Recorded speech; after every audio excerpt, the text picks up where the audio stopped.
মজার কাহিনী হলো, মজাদার একটা ইতিহাস শোনেন। মজার কাহিনী হলো ইব্রাহিম আলাইহিস সালামের হিজরতের নির্দেশ আসছে। ইব্রাহিম নবী নমরুদরে কইলেন, তুই থাক, শান্তিতে খা, তোর জন্য মশা মাছি দিয়ে গেলাম, অন্যরা তোরে দেখবো। আর ওই যে মশা নাক দিয়ে ঢুকছে যেটা রেখে চলে গেছে আস্তে করে। আর আমি আকসার দিকে চললাম। তো মজাদার ইতিহাস হলো দুটি বর্ণনা, দুইটা বর্ণনাই আমি আপনাদের সামনে তুলে ধরতেছি। একটি বর্ণনা হলো নমরুদ ইব্রাহিমকে না চিনলেও নমরুদের কন্যা ইব্রাহিমকে চিনে ফেলেছে। ঐতিহাসিকদের কেউ কেউ বলেন বিবি সারা সে নমরুদের মেয়ে। নমরুদ না চিনলেও নমরুদের ঘরের মানুষ ইব্রাহিমকে চিনে ফেলেছে। সারা বলল আমিও জামুগা, আমার স্বামী ইব্রাহিম, হের লগে বিয়া বসবো, তার লগে ছেলে দেবো। এটা একটা বর্ণনা। আর একটা বর্ণনা হলো ইব্রাহিম আলাইহিস সালাম ইরাক থেকে বের হয়ে গেলেন। ইরাক থেকে আকসা পর্যন্ত যাইতে কয়েকটা শহর, কয়েকটা দেশ পাড়ি দিয়া হযরত ইব্রাহিম যাবেন। যাইতে যাইতে এমন একটা দেশ ইব্রাহিম পাড়ি দিতেছেন যেই দেশের বাদশা বড় নেককার। শুধু এই বাদশা নেককার না, এই বাদশার বাড়িতে একটা মেয়ে আছে, সেও নেককার, নাম সারা। এই সারা রাতের বেলায় ইব্রাহিম ইব্রাহিম নামের মানুষের আওয়াজ শুনে, আর রাতের বেলায় তাকে স্বপ্নযোগে ইব্রাহিম দেখানো হয়। ইব্রাহিম নাকি তার স্বামী হবে। বাদশা শহরের বহু পাত্রকে কন্যার কাছে হাজির করে বিয়ের জন্য। কাউকে দেখে সারা বিবি পছন্দ করে না। শেষ বেলায় বাদশা রাগ কইরা গোটা শহরের যুবকদেরকে একদিন দাওয়াত করলো, আসো অমুক দিন আমার বাড়িতে তোমাদের সবার দাওয়াত, তোমরা খানা খাইবা। উদ্দেশ্য হলো সকল যুবকদেরকে সারা বিবিকে দেখাবে। সারা বিবি শত শত ধনী পরিবারের যুবক সন্তান যারা এই রাজার বাড়িতে দাওয়াতে হাজির হয়েছে, এদের ভেতর থেকে সারা তার স্বামীকে খুঁজা বের করে নিবে। যাকে পছন্দ করে তার সাথে বাদশা নিজের মেয়েকে বিয়ে দিয়ে দিবে। খাবারের আয়োজন করা হয়েছে। আল্লাহর কুদরত, আল্লাহর খলিল এই বাড়ির সামনে দিয়ে পায়ে হেঁটে হেঁটে আকসার দিকে যায়। এখন এই দৃশ্য দেখে কি কি এর খানা দানা, বিয়ের খানা দানা, জামাই কে? আমরা সবাই। খানা দানা কিসের? কয় বিয়ের। জামাই কে? বর আমরা সবাই। কয় হ্যাঁ সবাই বর। পাত্রী কে? কয় পাত্রী একজন। কে? কয় বাদশার কন্যা। এত বর কে? কয় যারে পছন্দ করবো হে বর হইব। তাইলে তো কাম ভালো, চান্সটা লওয়া যায়। তো তাইলে আমিও বর পক্ষে তোমাদের সাথে দাঁড়াই। তাইলে আল্লাহর কাছ থেকে অনুমতি লইছে। আল্লাহ এইরকম বাদশার মেয়ে বিয়ের পালা চলছে, যদি একটু অনুমতি দিতেন তাইলে এই মজলিসে আমি একটা মেম্বার হিসেবে একটু দাঁড়াইতাম। আল্লাহ কয় খলিল তুমি এনে খাড়া করার লেগে আনছি, দাঁড়া তাড়াতাড়ি। ইব্রাহিম খলিল দাঁড়ায় গেছে। ধনী বাড়ির রাজপুত্রের মতো চেহারা যারা আসছে, ভালো ভালো কাপড় পরা, এরা আইসা হযরত ইব্রাহিম রে ধাক্কায়, আই মিয়া তুমি এনে খা। তাই কি হয়েছে? আপনারা নয় ধনী, আমি নয় গরিব, আপনারা যেমন সদস্য আমি একজন ক্যান্ডিডেট। না না না যাও যাও তুমি না, বেশি বাজলামি করবেন না। সমান অধিকার, আপনাদেরও এখানে থাকার অধিকার আছে, আমার অধিকার আছে।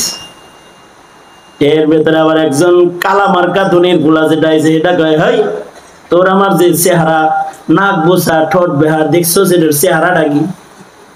কারণ গুলো আল্লাহ তাআলা সকল পয়গম্বরদেরকে যার যার যুগের সেরা সুন্দর বানাইছিলেন। আদম বাবা তার যুগের সেরা সুন্দর ছিলেন, নূহ নবী তার যুগের সেরা সুন্দর ছিলেন, ইব্রাহিম বাবা তার যুগের সেরা সুন্দর ছিলেন।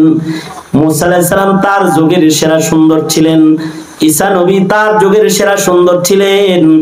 মগার কপাল আমাদের আরো ভালো, আমাদের নবী বিশ্ব নবী, দুনিয়ায় যত সুন্দরতম পয়গম্বররাও এসেছে, যত মানুষের জন্ম দুনিয়ায় হয়েছে, আর যত সুন্দর মানুষের জন্ম দুনিয়াতে হবে, এই সব সৌন্দর্য একত্রিত করলেও আমার নবীর সৌন্দর্যের সাথে তুলনা চলে না।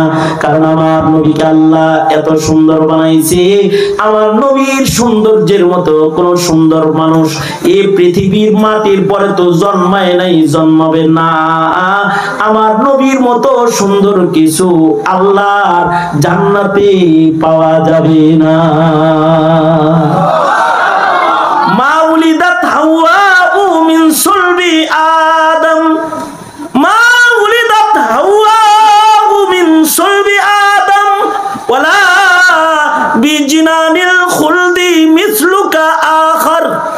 নবীরা তো শ্রেষ্ঠ সুন্দর, আমার নবী শ্রেষ্ঠ সুন্দর, ইব্রাহিম বাবাও শ্রেষ্ঠ সুন্দর, ইউসুফ নবী শ্রেষ্ঠ সুন্দর, মুসা নবী শ্রেষ্ঠ সুন্দর। জমিদার পুত্ররা কয় ব্যাংরা বুংরা চেহারা লইয়া ভালো জামা গায়ে দিয়ে হেল লগে ঠেলাঠেলি করো, চাইয়া এক নজর দেহ চেহারাটা কি চাঁদের টুকরার মতো চেহারা লইয়া দাঁড়াইছি, ধাক্কাধাক্কি করিস না, বিপদে পড়ে যাই। ইব্রাহিম আলাইহিস সালাতু ওয়াস সালাম এই বিয়ের অনুষ্ঠানের কাতারে পাত্র হিসাবে সদস্য হইয়া দাঁড়ায় গেছে। এদিক দিয়ে আজব ইতিহাস হলো, সারা বিবির দিল খালি তখন তরপার করতেছে। সারা বিবি নিজের বান্ধবীদেরকে বলতেছে, আই বান্ধবীরা, বাবা বহু পাত্র আমারে দেখাইছে, কোন পাত্র আমার পছন্দ হয় নাই, কিন্তু আমার মন বলতেছে স্বপ্নে আমি যারে বারবার দেখি, আমার মন বলতেছে আমি যারে তালাশ করি, আমার সেই বন্ধু বুঝি আজকে আমার দাওয়াতের অনুষ্ঠানে হাজির হয়ে গেছে। বান্ধবীরা গো, সুন্দর সুন্দর জামা কাপড় গুলা আমাকে পরাইয়া দি, ভালো ভালো জামা কাপড় আমায় পরাইয়া দি, সুন্দর করে আমারে সাজায় দে। আমার মন বলে যেই মানুষটাকে স্বপ্ন যুগে বারবার দেখি আর যার নাম আমি বারবার স্বপ্নে শুনি, সে বুঝি আজকে ভিড়ে কোথাও দাঁড়ায় আছে। বান্ধবীরা সারাকে সুন্দর করে সাজায় দিয়েছে। সারা বিবি সাজ্জা গুজ্জা যখন পাত্রীদের এই জমায়েত মহল যারা পাত্ররা দাঁড়িয়ে রয়েছে, জামাই গ্রুপ যারা আছে, এদের সামনে এসে যখন দাঁড়াইছে তো এক একজনে এক এক রকম হাসি দিতেছে। একজনে ফুল নিয়ে দাঁড়াইছে, কেউ টাকার বান্ডিল নিয়ে দাঁড়াইছে, কেউ সুন্দর একটা গিফট নিয়ে দাঁড়াইছি, না জানি কাকে বাদশার কন্যা পছন্দ করবে। কিন্তু ইতিহাস কেউ কেউ এমন লিখেছেন, সারা বিবি এই মজলিসে এসে দাঁড়িয়ে যখন সবার চেহারা এক নজর দেখেছে, দেখে এক কোনায় স্বপ্নে যাকে বারবার দেখেছে ওই চেহারার নোরানি চমকের একজন মানুষ এ মানুষদের ভিড়ে এক কোনায় দাঁড়ানো দেখা যায়। এক কোনায় একজন দাঁড়ায় রয়েছে, বিবি সারা এক দৌড় দিছে, এক দৌড় দিয়া হযরত ইব্রাহিমের কাছে যেয়ে দাঁড়াইছে। দাঁড়া বলে পরিচিত মুখ, বারবার দেখা মুখ, কেমনে দেখছো? স্বপ্নে দেখছি তোমার যে এখানে আনছে সে আমারে দেখাইছে। নাম কি তোমার? আমার নাম ইব্রাহিম। তুমি আমার ইব্রাহিম? আমি যদি তোমার ইব্রাহিম হই, তোমার এখানে ঘর জামাই অন্য ইব্রাহিম কিন্তু আমি না, আমি কিন্তু মুহাজির ইব্রাহিম, যাচ্ছি বরকতের মাটি সুদূর আকসা। বিয়া হইতে পারে জমিদারি রাজার বাড়ি সব সাইরা ইব্রাহিমের লগে আকসা যাইবানি। সারা আসমানেও যাবো, জেনে বাহিরে যাবো, আমি রাজি। ইব্রাহিম আলাইহিস সালামের সাথে বৈবাহিক সম্পর্ক স্থাপন হয়ে গেল। এবার ইব্রাহিম ছিলেন রাস্তায় একা, এবার হইছেন দুইজন, জামাই বউ। বাস আনন্দ ফুর্তিতে এবার আকসার পথে হাঁটতেছেন, পায়দল সফর করে করে সুদূর ফিলিস্তিনের পথে আবার যাত্রা। পথ চলতে চলতে আর একটা এরিয়া আসলো, জলদস্যুর এরিয়া। যে এরিয়ার জমিদার জলদস্যুর বদতবিয়ত হইল, সুন্দরী রমণী দেখলে খাহেসাত মিটায়। কিন্তু ইব্রাহিম আলাইহিস সালাম নিজের বিবির যখন এখান দিয়ে যায়, লম্বা ইতিহাস অত বলতে পারবো না, সংক্ষেপ কথা হইল এই জালিম রাজার নজর হযরত সারার দিকে পড়ে যায়।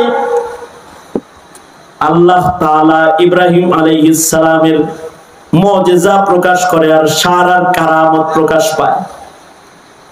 জালিম রাজা ইব্রাহিম আলাইহিস সালামের বিবি সারার দিকে হাত বাড়াইলেই হাত অচল হয়ে যায়, প্যারালাইসিসের রোগী হয়ে যায়, হাত পা অবশ হয়ে যায়, আর সামনে বাড়তে পারে না। সে বলে, এই লোকেরা, দুইটা মজা মানুষ আনছস নাকি কোন জিন নিয়ে আনছস? এটা দিকে হাত বাড়াইলে তো হাত পা অচল হইয়া যায়। না মানুষ, তবে জামাইটা আরো ভালো মানুষ। আল্লাহু আকবার কাবীরা। জামাইটা তো চাঁদের মতো চেহারা, আখলাকের, তবিয়তের, সুরতের, সিরতের মানুষ। তারে আমার কাছে নিয়ে আসো। ইব্রাহিম আলাইহিস সালামকে জালিম রাজার কাছে হাজির করা হয় আর বলা হয়, তোমার বিবির দিকে হাত বাড়াইলে আমি চলে গেছি, তুমি দোয়া করো, তোমার বিবি দোয়া করলে আল্লাহ আমারে ভালো করে দিব। ভালো করতে পারি, তুই ভালো হবি নি?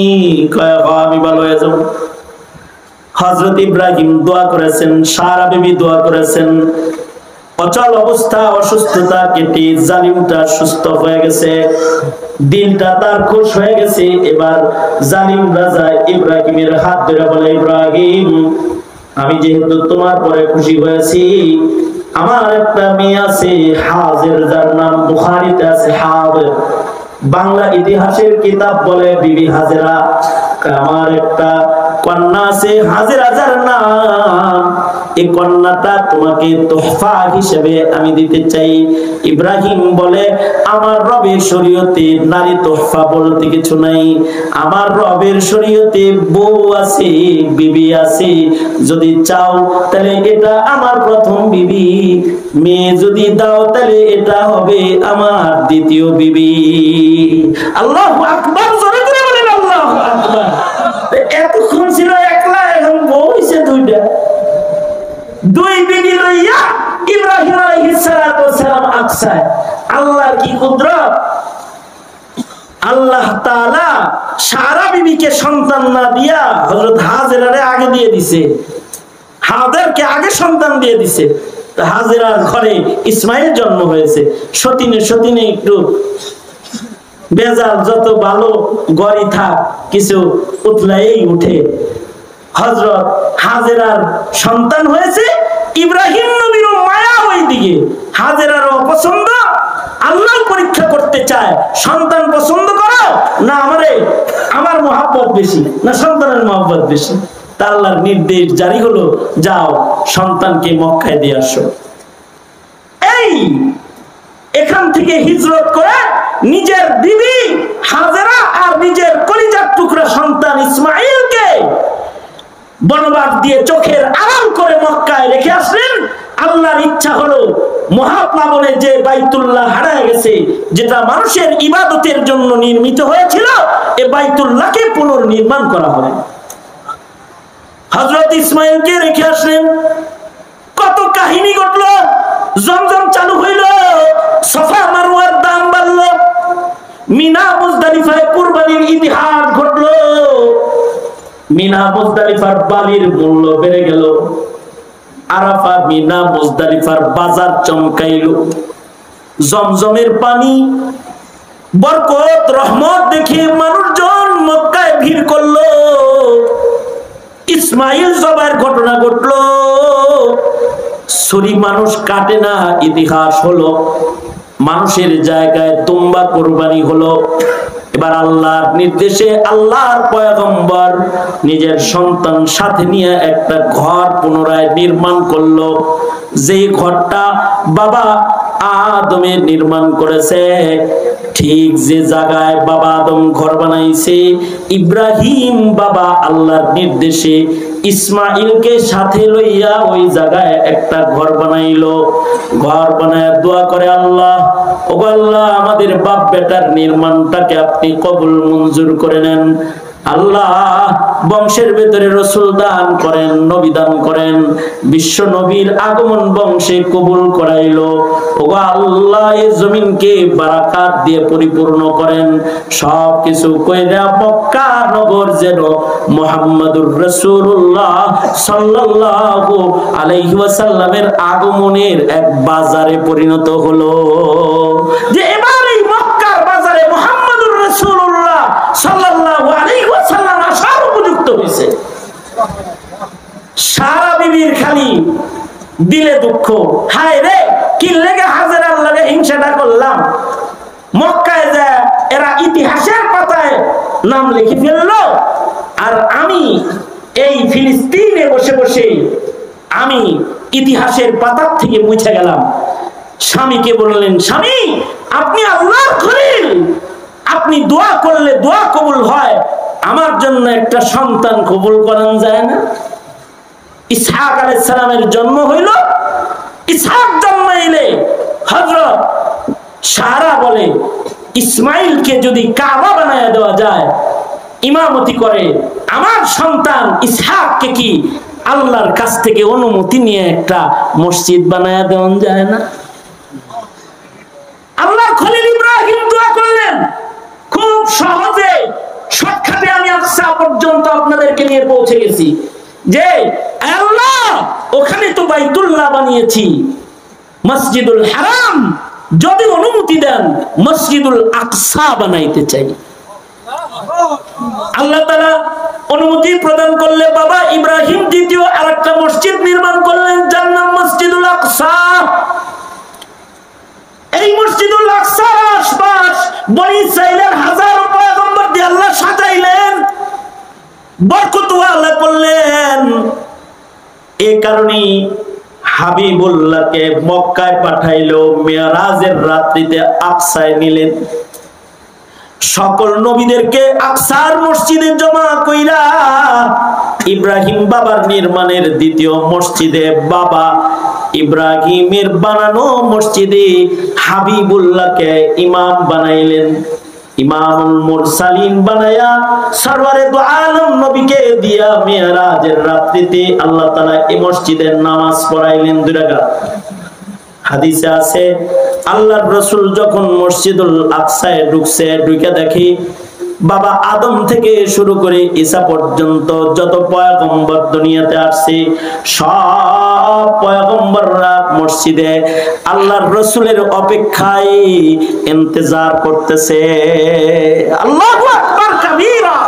নবীজি ভিতরে ঢুকছেন আর জিবরাইলের ইশারায় নবীজি ইমামতের মুসল্লায় দাঁড়ায় গেছেন। আল্লাহর রাসূল এই মসজিদে নামাজ পড়ালেন। আল্লাহ তাআলা দুটোটাকে মসজিদ বললেন। আল্লাহ বলেন সুবহানাল্লাযী আসরা বিআবদিহি লাইলাম মিনাল মাসজিদিল হারাম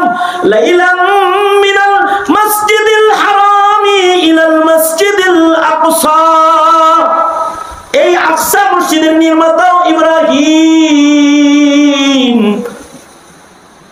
ইব্রাহিম আলাইহিস সালাতু ওয়াস সালাম। বাইতুল্লাহ নির্মাণের পরে যে অবশিষ্ট মাটিগুলা বেঁচে গিয়েছিল, আল্লাহ তাআলা ইব্রাহিমকে নির্দেশ করলেন কাবা নির্মাণের পরে যে মাটিগুলা জমা হয়েছে, ও আল্লাহর খলিল, এই মাটিগুলাকে সারা দুনিয়ার বাতাসের ভেতরে ছুঁড়ে মারেন। ইব্রাহিম নবী কাবা নির্মাণের অবশিষ্ট মাটি সারা দুনিয়ায় ছুঁড়ে মেরেছে। সারা দুনিয়ায় বাতাসে উড়ে উড়ে পৃথিবীর প্রান্তে প্রান্তে ইব্রাহিমের নিক্ষিপ্ত বালির কণাগুলো পৌঁছে গেছে। যেখানে যেখানে ইব্রাহিম আলাইহিস সালামের নিক্ষিপ্ত বালির কণা পড়েছে, হাদিসে আছে ওই জায়গায় কিয়ামতের আগে একটা মসজিদ নির্মাণ হবে, যে মসজিদগুলোর নির্মাতা হবে ইব্রাহিমের সন্তান, মুসলিম উম্মার সন্তানেরা। বাপেও মসজিদ বানাইছে, সন্তানরাও কিয়ামত পর্যন্ত মসজিদ বানাবে। ইব্রাহিম আলাইহিস সালাতু ওয়াস সালাম দুটি মসজিদ বানিয়েছেন, হারাম ও আকসা। সন্তানরা সারা দুনিয়াতে মসজিদ বানাবে। এই মাদ্রাসায় মসজিদ বানানো হয়েছে, প্রতিটি গ্রামে গ্রামে মসজিদ বানানো হয়েছে। এই মসজিদ নির্মাতাগুলা যারা মসজিদ নির্মাণে অংশগ্রহণকারী হবে এরা ইব্রাহিম বাবার সাথে জান্নাত পাবে। আল্লাহু আকবার বলেন। আর যারা ইব্রাহিম ইসমাইলের মতো নির্মাতার সাথী হবে তারা ইসমাইলের সাথে আল্লাহর জান্নাত পাবে। মসজিদের নির্মাতা যারা, এদের সকলকে আল্লাহ তাআলা একটা একটা করে জান্নাতে বাড়ি দান করবে। আল্লাহর রাসূল বলেন, মান বানা লিল্লাহি মসজিদান বানাল্লাহু লাহু বাইতান ফিল জান্নাহ। যে মসজিদ বানাবে জান্নাতে আল্লাহ তার জন্য একটা ঘর বানাবে। মসজিদটা ছোট হোক, মসজিদটা বড় হোক, অথবা মসজিদের দান সদকাটা বড় হোক, অথবা মসজিদের দান সদকাটা এক মুঠ বালি হোক, অথবা একটা ইট হোক, আল্লাহ তাআলা একটা ইটের সদকা যারা মসজিদে করবে, সগীরান আও কাবীরান, বড় দান যারা করবে, ছোট দান যারা করবে, সকলকে আল্লাহ তাআলা মসজিদ নির্মাণের বদলায় জান্নাতের ভিতরে বাড়ি দান করবে। সুবহানাল্লাহ বলেন।